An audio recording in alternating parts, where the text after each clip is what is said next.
वो यार एक पीड़ा होने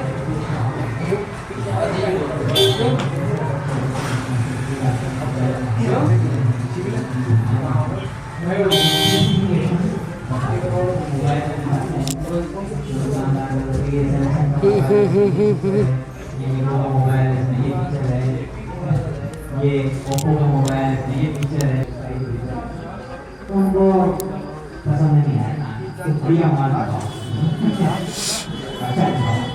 तो उनको कुछ पसंद नहीं आया, तो उनको गोवर्धन दिखे, मतलब वो क्या चीज है, वो बड़ा अच्छा लग रहा है। तो जैसे दुकानदार का कोई स्पेशल चीज होती है, छुपा के रखता है, अलग से रखता है, अलग पड़ जाए ग्राहक की, तो खुद से गोवर्धन कृष्ण भावना मतलब भाव विभोर हो गए। कृष्ण भावना मतलब भाव विभोर होने के कारण तो भगवान चाहते थे कि गोवर्धन यहाँ पर आए। भगवान की लीला है, आगे आगे लीला करेंगे यहाँ पे। तो प्रकृति के अरेंजमेंट से ऐसा हुआ कि पुलस्त्य ऋषि को नेचर स्कूल आ गया। अब उनको फ्रेश होना है, पेट गड़बड़ हो गया। पुलस्त्य ऋषि कहते दिनों से खाया ही नहीं, खाया भी कुछ नहीं था उन्होंने, क्योंकि मैं इतनी लंबी यात्रा करनी है, रास्ते में गड़बड़ हो जाएगी, और इसने ये कंडीशन और लंबी बीच में रख दिया। तो उन्होंने पहले से कुछ खाया पिया नहीं था, लेकिन फिर भी उनको जो नेचर स्कूल आ गया। अब नेचर स्कूल इतना इंपॉर्टेंट होता है कि कुछ भी इंपॉर्टेंट चीज हो उसको साइड में रखिए, आदमी पहले नेचर स्कूल अटेंड करने के लिए जाए। अगर गुरुजी भी आदेश दे दें कि सारे काम छोड़ो, ये काम करके आओ, और उस समय नेचर स्कूल आ गया, तो गुरु को भी क्षमा गुरुजी, बाद में करूंगा, पहले ये काम करके आओ। गुरु की आज्ञा भी उसके सामने नहीं दिखती है। अब उनको भान रहा नहीं कि रख दिया तो उठेगा नहीं, तो नेचर स्कूल के आदेश में आकर के गुरुदेव गोवर्धन को, जहाँ आज कभी जीवन ये बादलों को क्रॉस करके स्वर्ग तक के लोग गोवर्धन के दर्शन कर पाते हैं। इतना ऊंचा गोवर्धन क्या है, ये मथुरा तक भी जो छाया जाते हैं, बहुत ऊंचा था, लेकिन धीरे धीरे ये नीचे दसना चाह रहा है।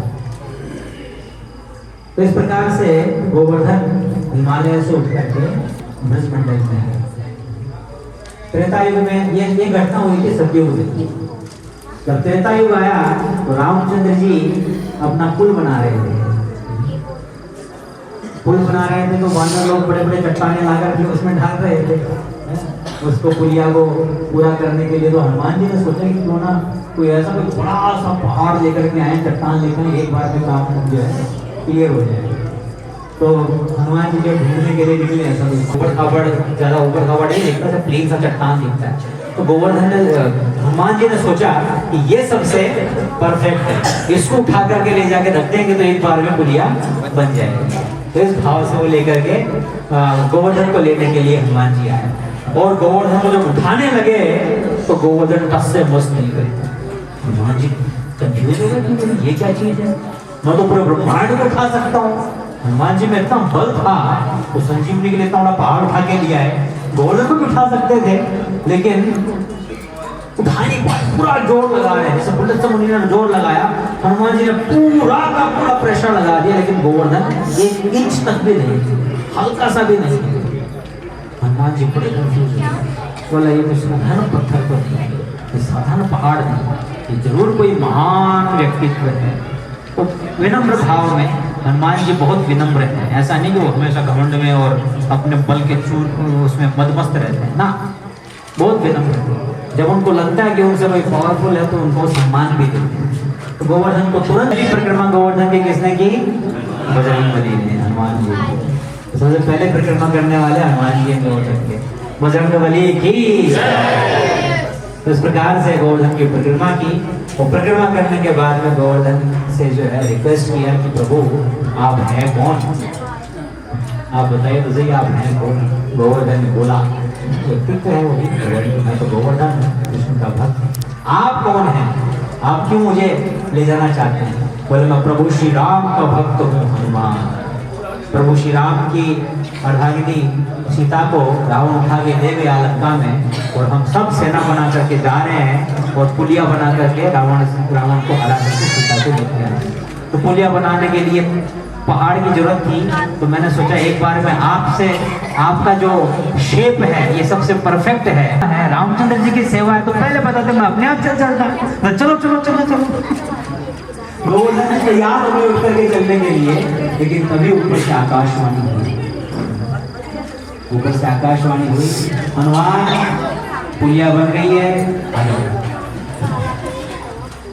वो बड़े उदास हुए, तो ये मुझे सेवा का मौका नहीं मिला, रामचंद्र जी की सेवा का मौका नहीं मिला। चलो चलता हूँ, कहीं ना कहीं जगह होगी, एडजस्ट हो जाऊंगा। तब दूसरी आकाशवाणी हुई, गोवर्धन तुम चिंता मत करो, इधर ही रहो।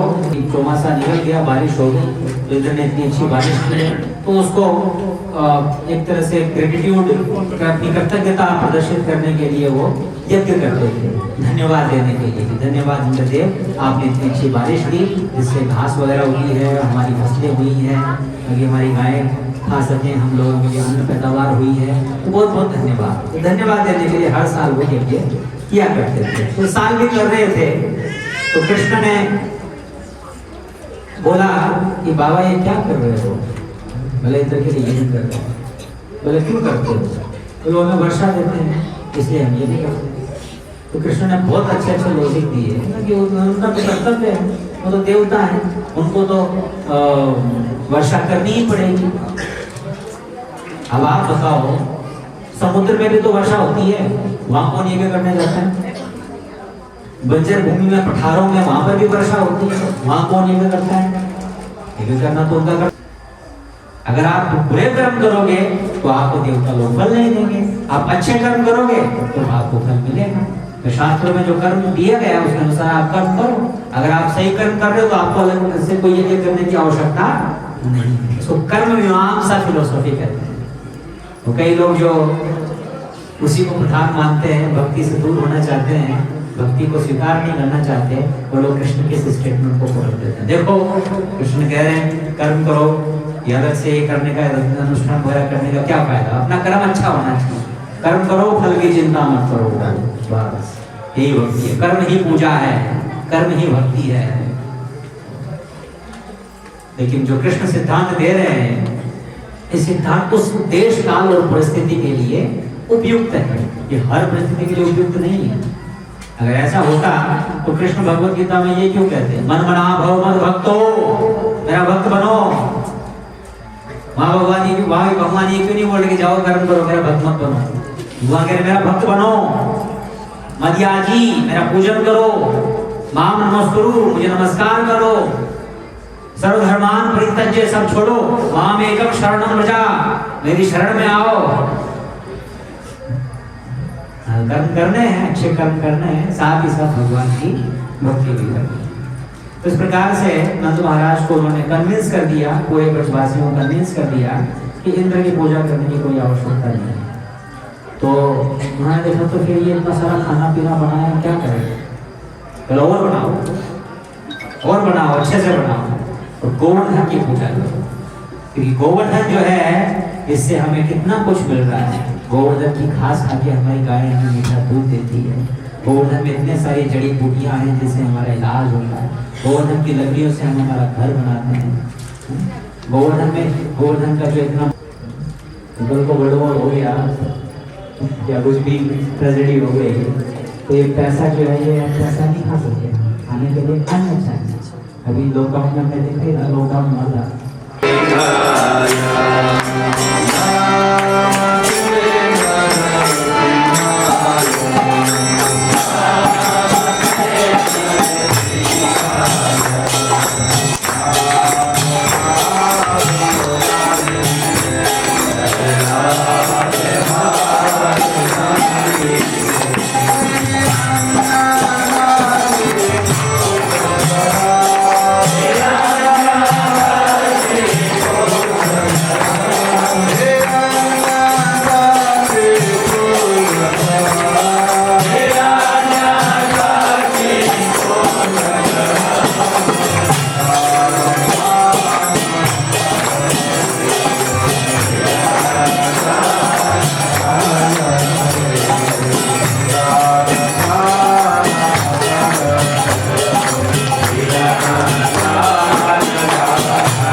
करो क्या मोहन बेटा गोविंदा रखा मोहन बेटा मेरा